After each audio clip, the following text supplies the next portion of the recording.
Hey everyone, welcome है आपका हमारे बिगनर जावास्क्रिप्ट प्रोजेक्ट्स की प्लेलिस्ट में। तो इस वीडियो में हम देखने वाले हैं कि कैसे ये हम स्मूथ सा दिखने वाला अकॉर्डियन बना सकते हैं, जिसमें आप देख ही सकते हैं कि हमारे 3 अकॉर्डियंस हैं और अगर मैं इसको खोलता हूं तो कितनी स्मूथली आइकन रोटेट हो रहा है और कंटेंट भी शो हो रहा है।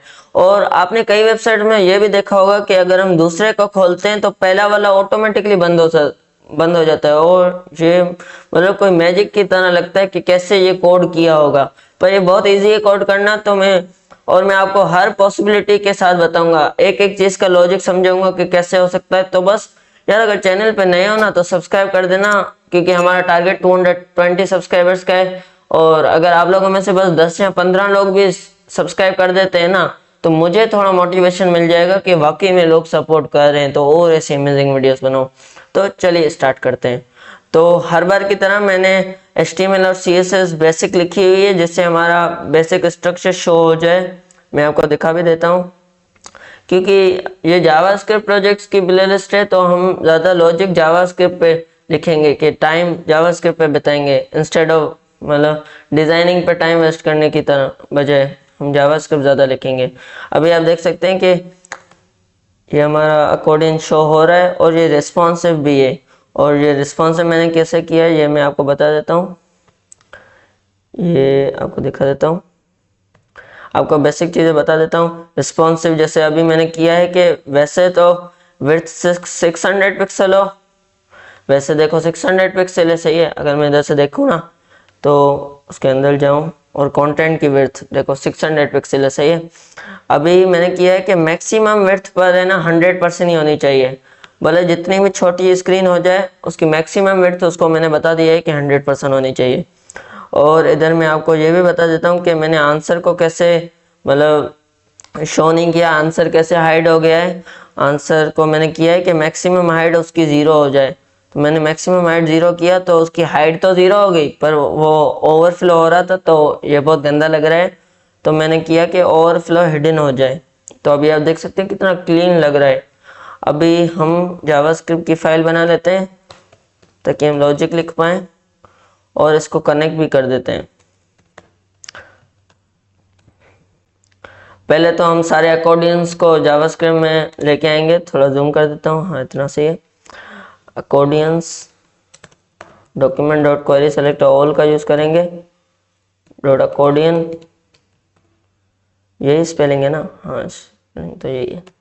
अभी हम क्या करेंगे कि हर अकॉर्डिंग पे फॉर ईच लूप लगाएंगे और हर पे क्लिक इवेंट लगाएंगे, हर के टाइटल पे। तो इसका टाइटल लेने के लिए हम क्या करेंगे कि अकॉर्डियन डॉट क्वेरी सेलेक्टर करेंगे। ये मैंने बहुत वीडियोस में समझाया हुआ है कि अकॉर्डिंग के अंदर जो डॉट टाइटल है, टाइटल तो नहीं क्वेश्चन, उसको सेलेक्ट करो, सही है। और ये नाम भी मैं क्वेश्चन दे देता हूँ, मैंने गलती से दे दिया। और इधर हम आंसर भी ले लेंगे इसका, क्योंकि हम थोड़ा पहले तो मैं आपको बेसिक समझा लेता हूँ कि क्वेश्चंस नहीं करना, मैं क्वेश्चन है क्योंकि एक ही क्वेश्चन है। एड इवेंट लिस्टनर क्लिक लगाएंगे इस पे, ये पॉपअप शो हो रहा है ना, ये बहुत डिस्ट्रैक्ट कर रहा है, तो हाँ सही।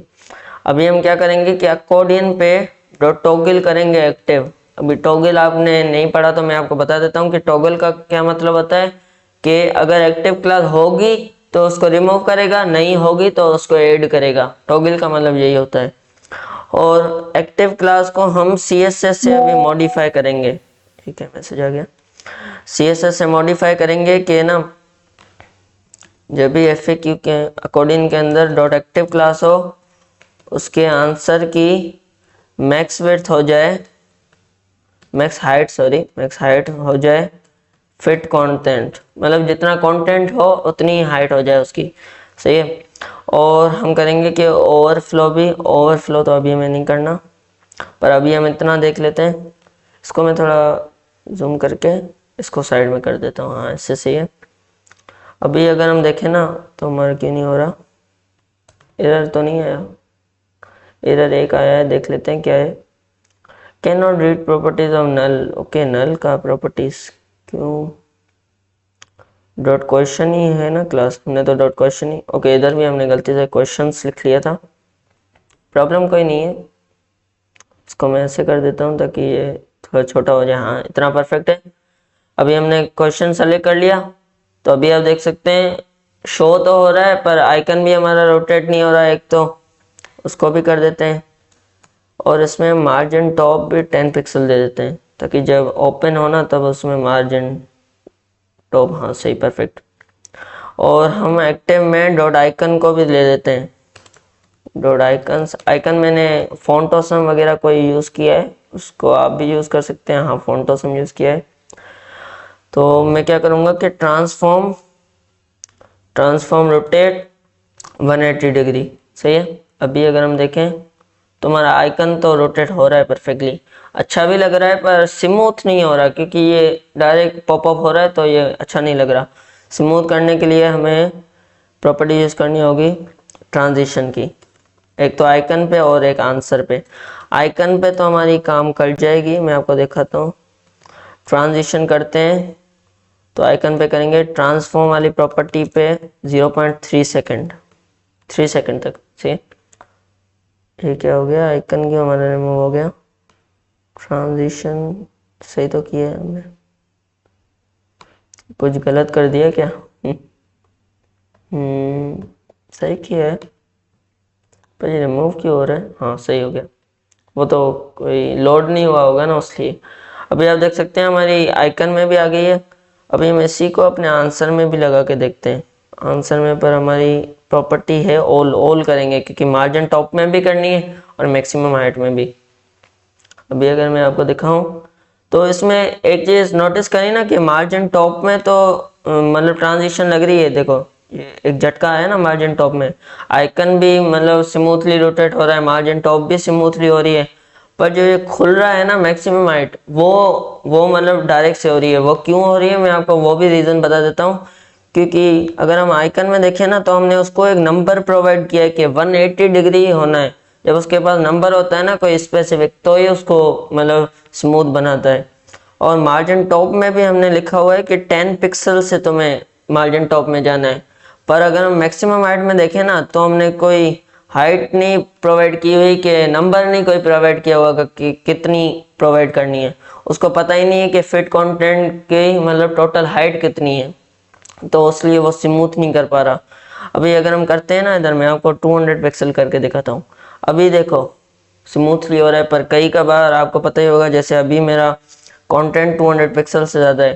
तो इधर आप ये भी कर सकते हैं कि हमने जैसे इधर 1000 पिक्सल दिया है तो आपको पता होना चाहिए कि आपका आंसर इससे बड़ा नहीं होने वाला, तो इससे अच्छा लगेगा। पर इससे एक इशू है कि 1000 पिक्सल 0.3 सेकंड में बहुत कम है, इसलिए ये बहुत तेज़ी से हो रहा है, आपने देख लिया होगा। पर ये काइंड ऑफ जुगाड़ है। तो एक तो ये पॉसिबिलिटी थी जिसमें हमारा स्मूथनेस नहीं आ रही, इसको तो अभी हम कट करते हैं क्योंकि ये तो अभी हमें नहीं चाहिए, स्मूथनेस हमें चाहिए अपनी। तो इसके लिए हम एक प्रॉपर्टी यूज़ करने वाले हैं स्क्रॉल हाइट जावास्क्रिप्ट की मदद से। कितनी देर हो गई है, हाँ 8 मिनट हो गए, 15-20 मिनट की वीडियो होगी पर लॉजिक्स आपको समझाने होंगे। इसके लिए हम यूज़ करेंगे कि एक प्रॉपर्टी होती है स्क्रॉल हाइट की, जो कि होगी अकॉर्डियन डॉट स्क्रॉल हाइट। सही है। हम क्या करेंगे कि आंसर जो है हमारे पास इसका जैसे हमने क्वेश्चन लिया है वैसे ही अकॉर्डिंग का आंसर भी ले लेंगे। सही है। Accordion dot query selector answer सही आ गया। और इधर क्या करेंगे आंसर डॉट क्लास लिस्ट नहीं स्टाइल करेंगे आंसर में, style dot maximum height equals to maximum height हम करेंगे कि accordion dot scroll height. According की मतलब स्क्रॉल हाइट जितनी हो उतनी, और ये नंबर में होता है तो हमें इसको पिक्सल px भी मैंने साइड में लिख लिया है। अभी अगर हम देखें तो हमारा स्मूथली शो तो हो रहा है, पर ये क्या हो गया, ये कुछ मसला हो गया। ये तो मेरा अभी अभी आया है, मैंने भी खुद ही अभी अभी देखा है। ओके ओके आंसर में, हाँ आंसर में ही है, इसमें कुछ मसला होगा इसलिए कर रहा होगा ये। यहाँ हम इसको ट्रांजिशन तो हमें चाहिए और हमारा पहले पहले एक्टिव भी नहीं लिखा हुआ। सही है। पर ये ऐसे क्यों कर रहा है, फुल स्क्रीन कर लेता हूँ इसको और जूम भी कर लेता हूँ। अबे ये ऐसे क्यों रिएक्ट कर रहा है कि जैसे इसको कुछ पता ही नहीं है। सही है। भी इसको रिफ्रेश किया और इसको ओपन किया तो ये चंक्स में क्यों ओपन हो रहा है, ये सोचने वाली बात है यार। क्योंकि ये जो है ना, मैं आपको बताता हूँ क्या मसला हो रहा है कि ना, जब हम इसको क्लिक कर रहे हैं तो ये हर बार जब ये बंद होना चाहिए तभी भी ये मैक्सिमम हाइट भी कर रहा है। तो हम इसको, मैं समझा नहीं पा रहा पर मैं आपको बता देता हूँ इसका सॉल्यूशन क्या है। कि अगर हम चेक करेंगे कि अगर एक्टिव क्लास कंटेंट करता है ना तो उसकी मैक्सिमम हाइट सेट करो, वरना उसकी मैक्सिमम हाइट 0 कर दो। क्योंकि देखो ना, वो हर बार मैक्सिमम हाइट सेट कर रहा है स्क्रॉल हाइट के हिसाब से, तो इसीलिए ये मसला कर रहा है। पर हमें तभी करना है जब उसकी क्लास में एक्टिव हो, तभी हमें स्क्रॉल हाइट सेट करनी है। अभी अगर हम देखें ना, अभी भी फुली तो नहीं कर रहा, पर ये मुझे नहीं पता कि फुली क्यों नहीं कर रहा। क्योंकि इसकी स्क्रॉल हाइट में इसकी आंसर और स्क्रॉल हाइट मेरे ख्याल से है, हाँ आंसर डॉट स्क्रॉल हाइट। क्योंकि अकॉर्डियन की स्क्रॉल हाइट तो अभी मैंने देखी ना इतनी ही थी जितना वाला एलिमेंट है, जितना क्वेश्चन शो हो रहा है, पर आंसर की तो स्क्रॉल हाइट पूरी बड़ी है ना जितना आंसर होगा।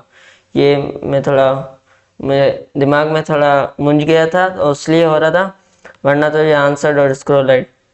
अभी इसमें कुछ और पॉसिबिलिटीज़ हैं, मैं आपको समझाता हूँ कि क्या। अभी देखो हमने इतना कर लिया है, कितनी देर में कर लिया है ये भी आपको बता देता हूँ। 12 मिनट में हमने ये कर लिया है कि हमारा स्मूथली जावास्क्रिप्ट की मदद से स्मूथली क्वेश्चन आंसर आइकन वगैरह रोटेट सब कुछ हो रहा है। पर अगर मैं एक को खोलता हूँ और दूसरे को खोलता हूँ तो पहला वाला बंद भी होना चाहिए। उसको कैसे करते हैं कि अगर कोई भी क्वेश्चन मतलब क्लिक होता है ना, कोई भी क्वेश्चन क्लिक होता है तो हम दूसरे सारे अकॉर्डियंस से एक्टिव क्लास को रिमूव कर देंगे। वो कैसे करेंगे, फिर से अकॉर्डियंस डॉट इनर अकॉर्डियन नाम देके इसको मैं फुल विड्थ कर देता हूँ, सही है। और इनर अकॉर्डिंग से हम रिमूव कर देंगे एक्टिव क्लास को, सही है। और उसके अंदर जो क्वेरी सिलेक्टर डॉट आंसर है उसकी भी तो हमें मैक्सिमम हाइट 0 करनी है, ताकि वो, क्योंकि उसको हमने कस्टम दिया है ना जावास्क्रिप्ट की मदद से। अभी अगर हम देखें, एक को खोला दूसरे को खोला तो ये स्मूथली काम कर रहा है। पर इसमें भी एक मसला है, मैं आपको वो भी बता देता हूँ। छुपाने कुछ नहीं वाला, मैं एक एक मसला बताऊंगा। भी देखो जो कितनी स्मूथली, एक को खोल रहे हैं तो दूसरे को खोल रहे हैं तो पहला वाला बंद हो रहा है। पर उसी सेम को हम बंद करने के लिए जाते हैं ना तो वो बंद नहीं हो रहा। मैं आपको वो भी बताता हूँ क्यों नहीं बंद हो रहा। क्योंकि ये सबका पहले तो रिमूव कर रहा है, सही है। अभी समझो जब भी हमने इसको क्लिक किया ना, जो ओपन है पहले से उसको क्लिक किया तो ये तीनों में से पहले एक्टिव क्लास को रिमूव करेगा, फिर चेक करेगा कि अगर फिर मतलब रिमूव कर ली ना तो फिर से ऐड कर लेगा। समझे नहीं, समझाता हूँ कि मतलब जैसे पहले इसने रिमूव किया उसी में से ही फिर से उसमें ऐड किया तो ये कभी रिमूव हो ही नहीं रही। तो ये जो हम टॉगल वाली कर रहे हैं ना, अगर कंटेंट करती है तो इसका एक ये सॉल्यूशन हो सकता है कि अगर कंटेंट करती है तो उसको रिमूव करो, वरना उसको ऐड करो। और इसके साथ हमें यह भी करना होगा कि इसको करना होगा, क्योंकि ये पहले रिमूव कर लेगा तो कभी भी कंटेंट नहीं करेगी, तो ये हर बार ऐड ही करता जाएगा, हर बार ऐड ही, तो ये वाली एक्सप्रेशन कभी चलेगी नहीं। तो इस वाली को हमें तभी चलाना है अगर करंट वाली क्लिक नहीं हुई, समझे। इसको मैं पहले लगा लेता हूँ, मतलब दूसरे सारे मानों को रिमूव करो। 1 मिनट, हाँ इसमें तो नहीं लगा, नहीं सॉरी, इसीलिए मैं सोच रहा था कि 1 मिनट ये मैंने तो कुछ गलत तो नहीं कर लिया। मतलब अगर कंटेंट करती है पहले से ही तो उसको रिमूव कर दो, मैक्सिमम हाइट वगैरह 0 कर दो, सब कुछ सही है 0 कर दो, सॉरी मैक्सिमम हाइट इसमें 0 होनी चाहिए और इसमें 0 होनी चाहिए और इसमें स्क्रॉल हाइट। अगर कंटेंट पहले से ही करती है तो उसकी स्क्रॉल हाइट 0 कर दो और रिमूव क्लास एक्टिव क्लास भी रिमूव कर दो। वरना क्या करो कि सारों में से दूसरे सारों में से रिमूव कर दो एक्टिव क्लास को और करंट वाली में ऐड कर दो एक्टिव क्लास।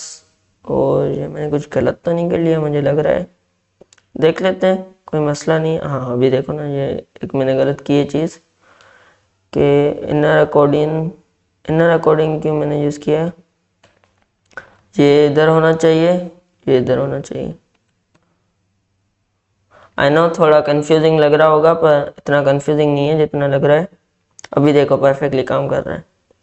मैं आपको लॉजिक समझाता हूँ फिर से एक बार और। 15 मिनट हो गए, आधे घंटे की भी वीडियो हो सकती है, पर मेन लॉजिक होता है समझ आना चाहिए बंदे को, जितनी भी बड़ी वीडियो हो जाए।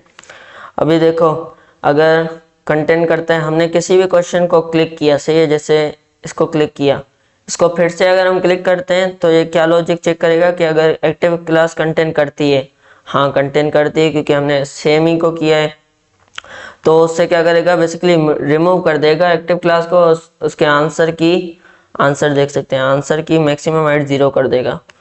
अगर कंटेंट नहीं करती, मतलब अगर हम किसी और को करते हैं, ये क्यों बन गया, अगर हम किसी और को करते हैं, इन दोनों में से कोई करते हैं तो कंटेंट नहीं करती, तो ये क्या करेगा कि जो भी दूसरे हैं जिसको भी हम क्लिक कर, मतलब सारों में से एक्टिव क्लास को रिमूव कर देगा। सारों में से क्यों, जिसको भी होगी उसमें से रिमूव कर देगा। फिर जो करंट है, जिसको क्लिक किया है उसको एक्टिव क्लास दे देगा। अभी जैसे अगर हम इसको क्लिक करते हैं तो दूसरे सारों से एक्टिव क्लास रिमूव की, फिर अपने में ऐड कर दी, सही है। थोड़ा कंफ्यूजिंग लग रहा होगा, पर जैसे जैसे लॉजिक बिल्ड होते जाएंगे वैसे वैसे इजी लगता जाएगा। अभी इसमें एक और फ्लो है इस एप्लीकेशन में जो हमने बिल्ड की है, वो भी मैं आपसे छुपाना नहीं चाहूँगा। बहुत सी यूट्यूब वीडियोस मैंने देखी थी जिनमें वो चीज़ नहीं पढ़ाई गई थी, पर मैं आपको बताने वाला हूँ वो भी कैसे करनी है। जैसे अभी अगर मैंने इसको खोला तो स्क्रॉल हाइट इस स्क्रीन हाइट के, स्क्रीन विड्थ के हिसाब से रखी गई है, पर अगर मैं स्क्रीन साइज को छोटा करता हूँ ना, तो जो भी इसका कंटेंट है, मैं आपको दिखाता हूँ क्या फ्लो है इसमें। इसको करता हूँ और जो भी इसका कंटेंट है आप देख सकते हैं कि ओवरफ्लो हो रहा है, वो कंटेंट कभी हमें शो ही नहीं हो रहा, और CSS से ओवरफ्लो हिडन है। तो ये एक इसमें फ्लॉबैक है कि अगर हम स्क्रीन साइज को छोटा कर रहे हैं तो उसका कंटेंट ओवरफ्लो हो रहा है। उसका भी मैं आपको बता देता हूँ कैसे कर सकते हैं आप, कि अगर विंडो और एड इवेंट लिसनर रिसाइज करता है कोई, सही है, इसका इतना कोई यूज़ तो नहीं है, पर अगर आपको, और मैं आपको एडवांस में बताना चाहता हूँ कि अगर ये भी आपको करना हो आप, क्योंकि ये भी आपको एरर मिल सकता है, कोई वगैरह मसला आ सकता है, तो इसका भी मैं आपको आंसर बताना चाहता हूँ। अगर रिसाइज करता है और करंट अकॉर्डियन में डॉट क्लासलेस डॉट कंटेंट करता है एक्टिव, अकॉर्डियन अगर क्लासलेस कंटेंट करता है एक्टिव, तो उसमें क्या करो कि फिर से उसके आंसर की style dot maximum height scroll width के हिसाब से रख लो, सही है। अभी अगर हम देखें तो हमारा परफेक्टली काम करना चाहिए। इसको हमने खोला, सही है, हाँ सही है। अभी अगर हम स्मॉल करते हैं तो ये नहीं हो रहा, क्यों नहीं हो रहा, देख लेते हैं क्यों नहीं हो रहा। आंसर भी हमारे पास पड़ा है, अगर करंट कंटेंट करता है एक्टिव, हाँ ये तो सही है कि कंटेंट अगर करता है तो ही करो, ये तो इसके हिसाब से कर रहा है। अगर हम इसको देखें कि इसके हिसाब से कर रहे हैं, हाँ कर रहा है परफेक्टली। पर अगर हम इसको, ओके हमारे एरर्स आए हुए हैं, हम वो भी एरर्स भी पढ़ लेते हैं, क्या एरर्स हैं। Can not read properties of undefined, undefined क्या है, अकॉर्डियंस। ओ यार, मैंने अकॉर्डियंस हटाया था फिर भी खुद ही अकॉर्डियन हो गया, मुझे नहीं पता यार इसका, तो अभी ये खुद ही हो गया था। अभी आप देख सकते हैं हमारा स्क्रीन साइज हो गया। अभी हम छोटा करते हैं तो भी आप देख सकते हैं कि हमारा हाइट बढ़ रही है, ओवरफ्लो नहीं हो रहा। तो ये एक आखिरी मतलब पॉसिबिलिटी थी इसकी। अगर आपको और कोई मसले मिलते हैं ना, वो भी कमेंट कीजिएगा, मैं उनके भी मतलब हल बताऊंगा। पर मैंने जितना इसको टेस्ट किया, मुझे इतने तक ये तो मुझे लास्ट पॉसिबिलिटी लगी कि ये एक मसला था बड़ा, जो कि बहुत से यूट्यूब वीडियोस में नहीं करवाया गया था। तो बेसिकली बस यही था, इतना ही था जिसमें हमने देखा कि कैसे स्मूथ स्क्रॉलिंग होती है। CSS से भी हमने देखा, और ये हमने एक बढ़िया वाला इम्पॉसिबल स्टेप देखा, जो कि बहुत बिगनर्स को लगता है कि नहीं हो सकता हमसे, जो कि बहुत इजी था, इतना मुश्किल नहीं था, रॉकेट साइंस कोई नहीं थी। तो बस अगर चैनल पर नए हो ना, सब्सक्राइब कर देना। पहले ही बता दिया है कि सब्सक्राइबर टारगेट 220 का है, और कमेंट टारगेट 5 कमेंट्स का है, तो उसको भी पूरा करवा ही देना। तो चलिए चलते हैं, थैंक यू।